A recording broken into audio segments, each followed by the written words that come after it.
Okay, I just changed the title to Isaiah 23 that we just did.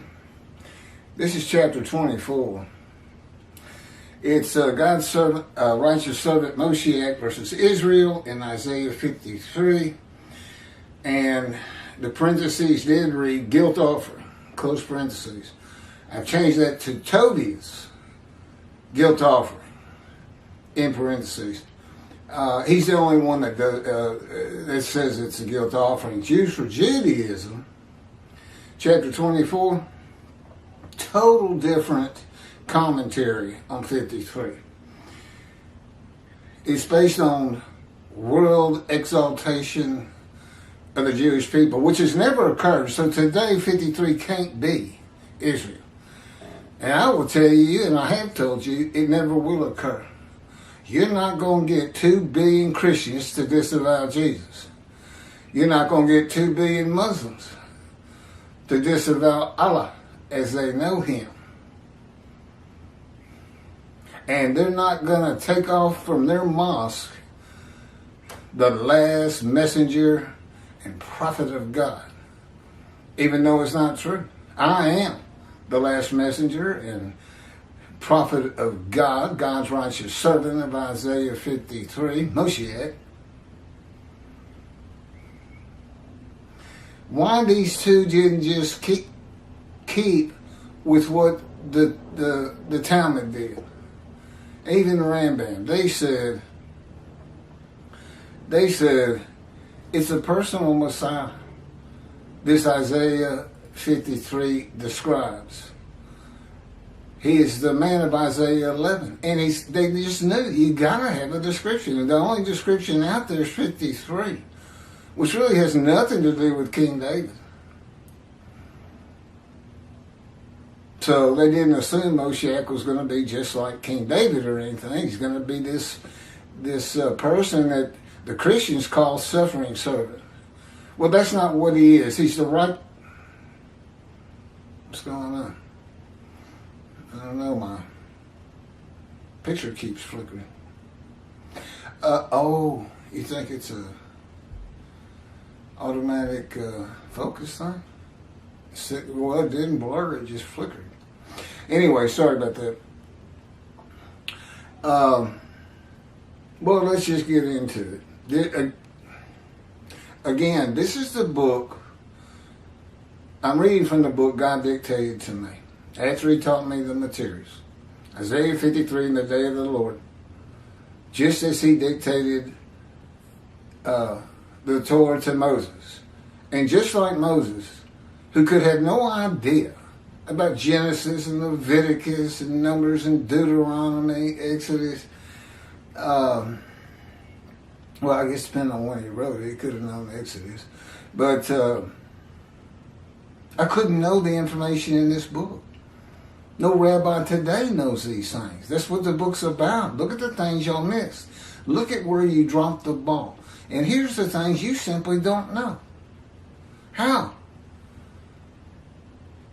An atheist for 50 years. No religious friends, no religious background. An atheist for 50 years. And a Gentile from Texas. It doesn't make me a cowboy, by the way. I grew up in Houston in the city. But I did get shot through the abdomen on a ranch, so that's Texas for you. The belief that Isaiah 53 describes the Jewish people as one man Israel, that is often attributed to Rashi, is now the prevalent teaching on the subject. Jews for Judaism is one of the most followed on the internet in its analysis of Isaiah 53 being the people of Israel. I don't know, Tobiah's got 66,000 followers. I would think Jews for Judaism has more, just because they're international. The following is from Jews for Judaism, Isaiah 53, verse by verse. You can find this on their website. You can download it, as a matter of fact, if you want to see the whole thing. I'm hitting about 3 of their verses. quote, which they do not have. Okay, but my book shows it, but it doesn't close at the end of 52:13. It closes at the end of 15. They don't have it. And this is from the JPS 1985 version, translation of Hebrew to English, from scratch, from the Leningrad Codex, the oldest Hebrew Bible in existence. 52:13, behold, my servant shall succeed, he will be exalted and become high and exceedingly lofty. This is the commentary of Jews for Judaism. The success and exaltation of God's servant. It doesn't say righteous servant. Is an event that the prophet sees as futuristic. The immediate context, 52:7-12, tells us that this is part of the blessing that Israel will experience at the time of the restoration. Couldn't be more wrong. Oh, I'm going to have my commentary on this. It comes up next. It couldn't be more wrong. I think this fellow's last name is Kravitz with a K. I've been saying Michael Skoback, but that's going to change to Kravitz. My response to the commentary of Jews for Judaism on Isaiah 53:13. In Isaiah 52:13-15, a multiple verse quotation, the Lord begins to describe his righteous servant of Isaiah 53. Isaiah 52:13-15 should have been verses 1-3 of chapter 53.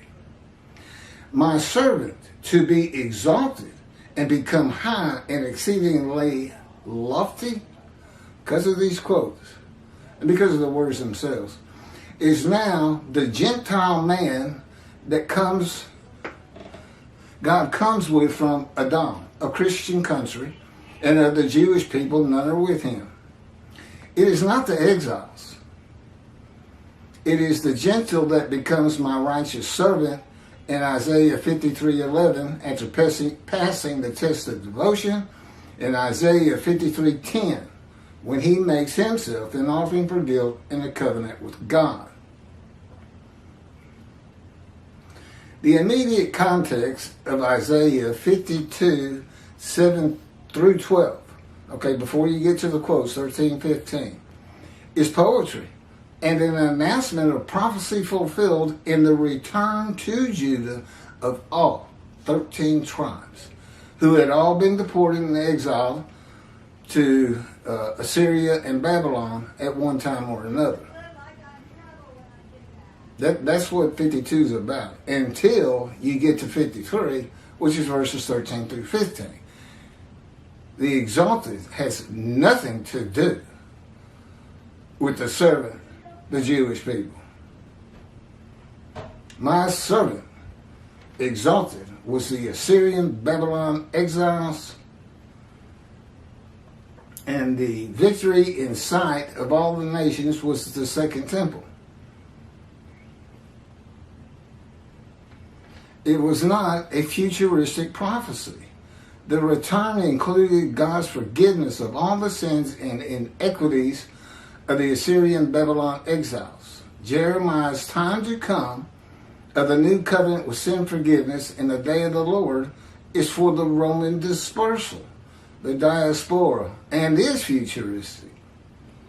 The translation of Art Scroll and Shabbat of Isaiah 52 that Rashi comments on does not include the quotations that combine verses 13-15. The translation used by Jews for Judaism for its commentary also does not have the quotations. They are the only verse quotations of Isaiah 52 in a demarcation of the verses of the fulfillment of prophecy by the return of the remnant of the 13 tribes from exile. They are the beginning of the description of God's righteous servant of Isaiah 53 and have nothing to do with the exiles. God's servant, the Jewish people. God's righteous servant is a Gentile in the beginning. The translation of the Jewish Publication Society has the quotations, 1985 versions. I don't know that they have it in the earlier versions, but they started with scratch in 55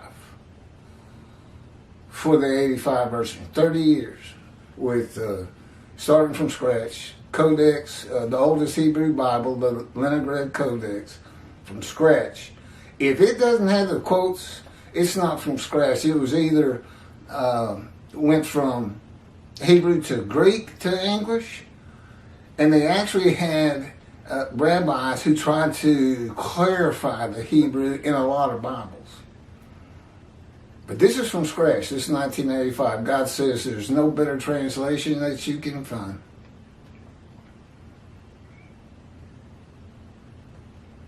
"13.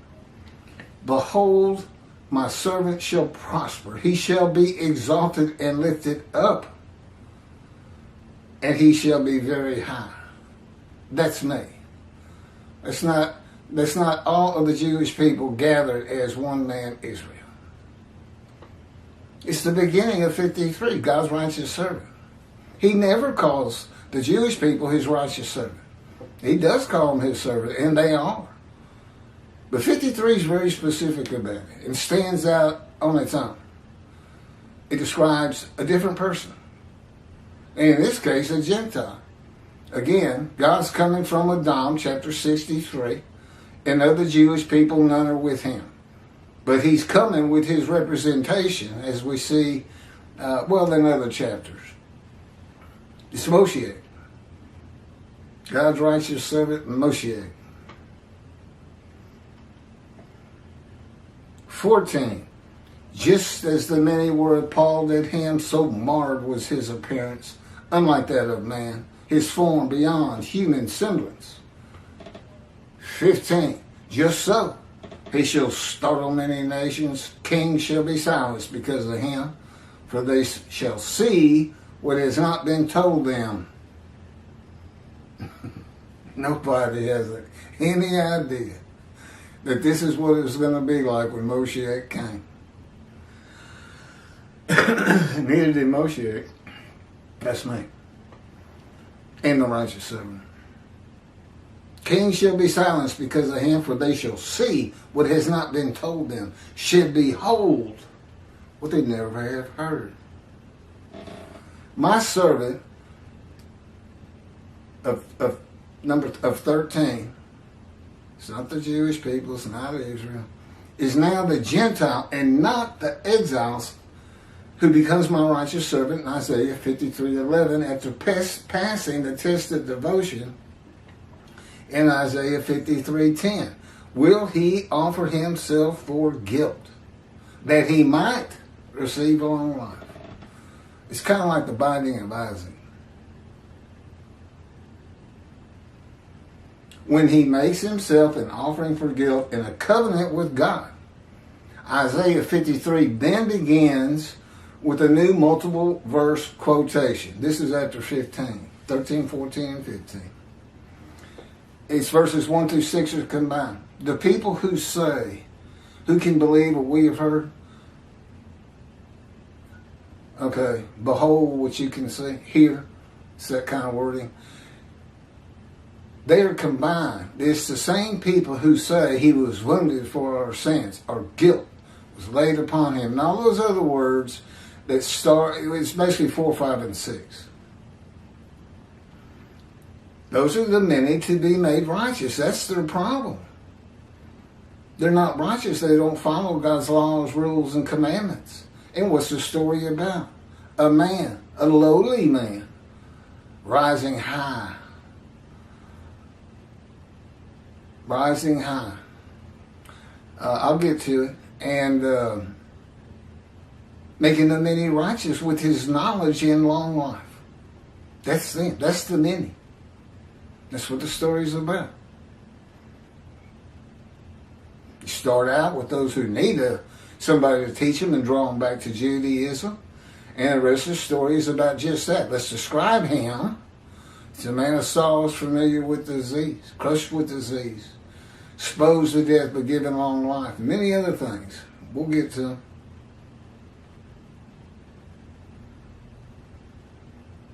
So Isaiah 53 then begins with a new multiple verse quotation that is missing the quotes from the translation of Art Scroll, Shabbat, and also Jews for Judaism, and the translation used in his commentary, but included in the translation of the Jewish Publication Society. This is 53, 1 through 6. Who would believe our report? And to whom was the arm of the Lord revealed? And he came up like a sapling before it, and like a root from dry ground. He had neither form nor comeliness. And we saw him that he had no appearance. Now shall we desire him? Despised and rejected by men, a man of pains and accustomed to illness, and as one who hides his face from us, despised, and we held him of no account. Indeed, he bore our illnesses. This is verse 4. And our pains, he carried them. Yet we accounted him as plague, smitten by God and oppressed. But he was pained because of our transgressions, crushed because of our iniquities. The chastisement of our welfare was upon him, and with his wound we were healed. He was oppressed, and he was afflicted. Yet he would not open his mouth. Like a lamb to the slaughter he would be brought, and like an ewe that is mute before her shearers, and he would not open his mouth. Oh.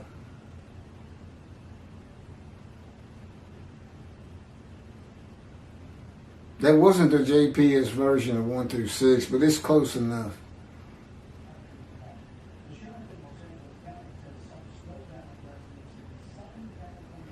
The speaker is no longer God from the Isaiah 52 multiple verse quote, but is the witnesses of God's righteous servant of the Isaiah 53 multiple quote verse that follows.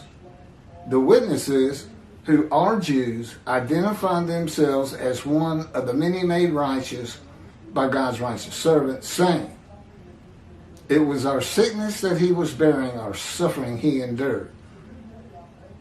That's verse 4. He was wounded because of our sins, crushed because of our iniquities. Verse 5. He bore the chastisement that made us whole, and by his bruises we were healed. Verse 5. And the Lord visited upon him the guilt of all of us. See also verse 6. Oh no, that's verse 6. And see offering for guilt in 53:10. I gotta get the TV. My parents are in their 90s. They can't hear you. I gotta go shut their door. For the last hour or so we'll watch that.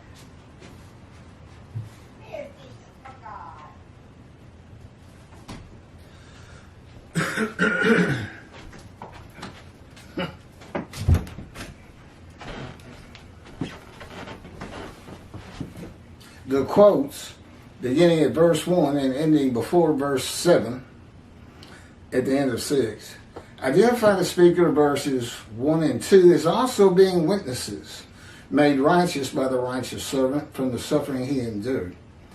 God's teachings is that no man bears the suffering of others. It is not even possible to bear the sins, wounds, chastisement, bruising, sickness, and suffering of other people.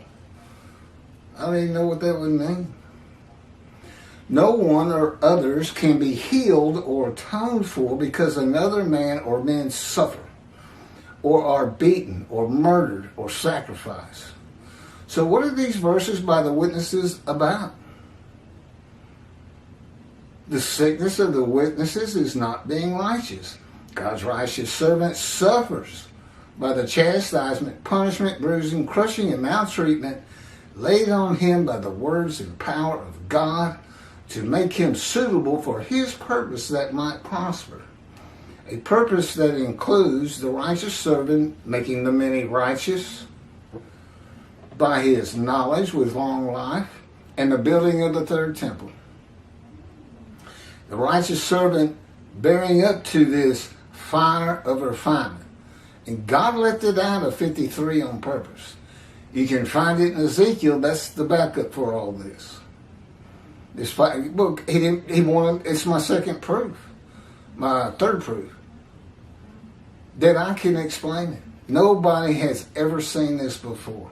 You're hearing it from the righteous servant Moshiach, who is also, because there's only one description in 4 righteous servants to come. The prophet like Moses, Elijah, and of course Moshiach, and the man described in Isaiah 53. That's my life it's talking about. That's why God dictated to me the life of God's righteous servant Moshiach. God's my autobiographer. I didn't have to learn the material, I remembered. And it's really just, it's a very short book, and it's there just to show injuries and all the other things that happened to this man, according to 53. Afflicted, grievous bodily wounds. This is a commentary of Jews for Judaism on verse 53, 4, 5, and 10. And it's Jews for Judaism, Isaiah 53, verse by verse, which you can find on their website, followed by my commentary and response. Jews for Judaism, commentary on Isaiah 53, 4. But in truth, this is their version. But in truth, it was our ills that he bore and our pains that he carried. But we have regarded him diseased, stricken by God and afflicted. The kings now realize. That's their version of 53:4. The kings now realize that their spiritual assessment of the servant were completely backward. The kings did. They'd be the leaders of all the nations of the world. During the time of the servant's lowliness, and this was written in antiquity. Okay, now the exiles definitely hit a low point. But Assyria defeating the northern kingdom, Babylon defeating the south kingdom, Judah, that's what the world was back then. You know, you had numbers you went and took from other people. Yeah, that included your property, your house. Eat your crops. Dog eat dog. So these kings, I don't know when they realize this. Is this present tense? Or is this some future thing that's going to happen? Well, I would say the biggest low was the Holocaust. During the time of the servant's lowliness, those who knew him believed that his constant affliction proves that he is spiritually deformed. Otherwise, why would this nation be singled out for God's wrath over any other? I don't know. Go ask the Armenians. Well, maybe so. Maybe the Holocaust puts you at the top of the level. But that doesn't make you the only people. Most of them don't exist anymore. You're still here. Jewish people. Israel.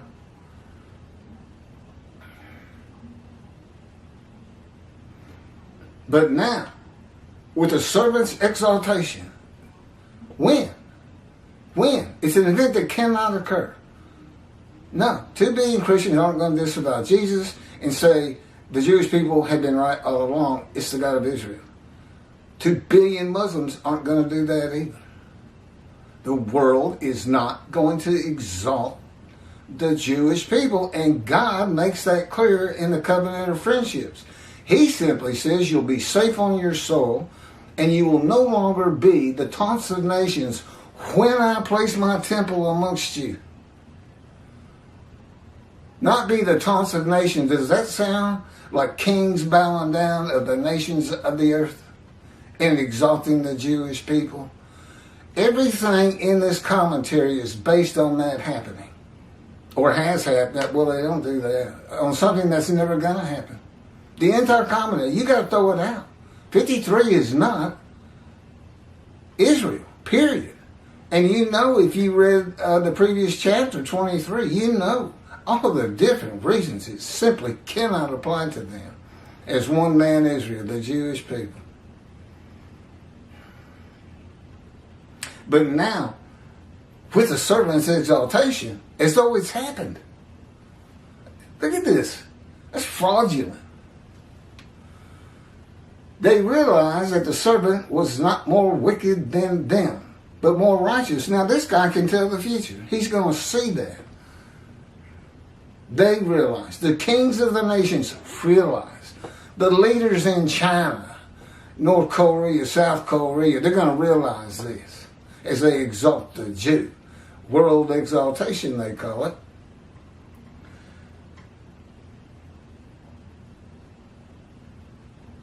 But now, with the servant's exaltation, they realized that the servant was not more wicked than them, but more righteous. Oh, really? That's going to be an interesting time.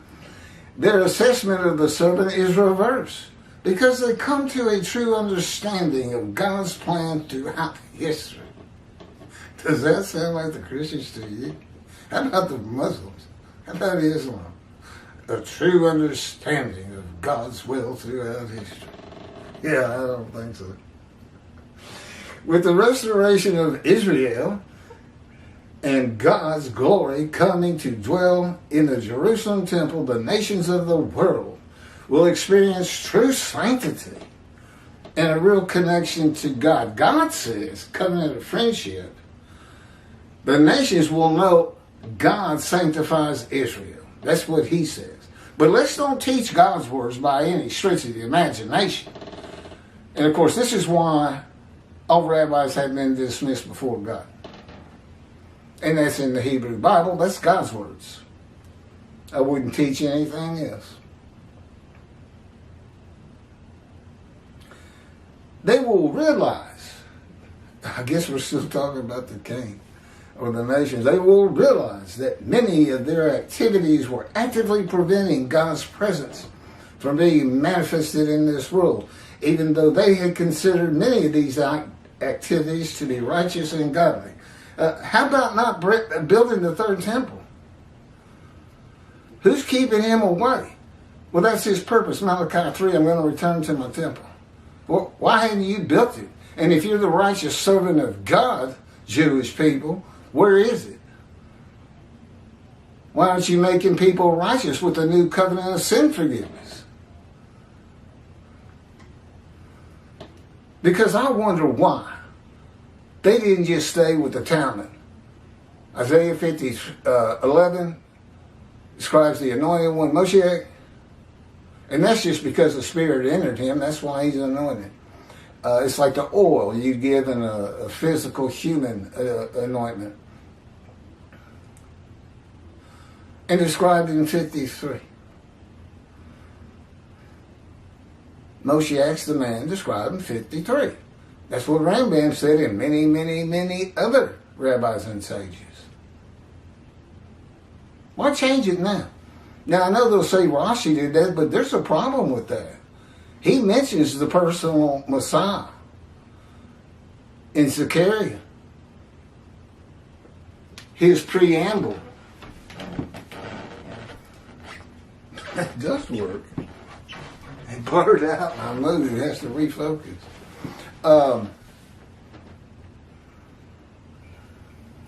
Anyway, I don't know where I was.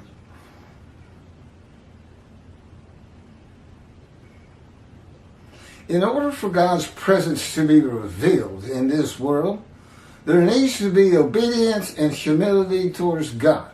The obedience does not have to be perfect, because God doesn't demand from his creation that which they cannot deliver.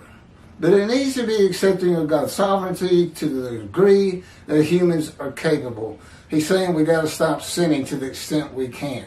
What do we know? God comes with a covenant of sin forgiveness. Not worried about that. No. All it is God has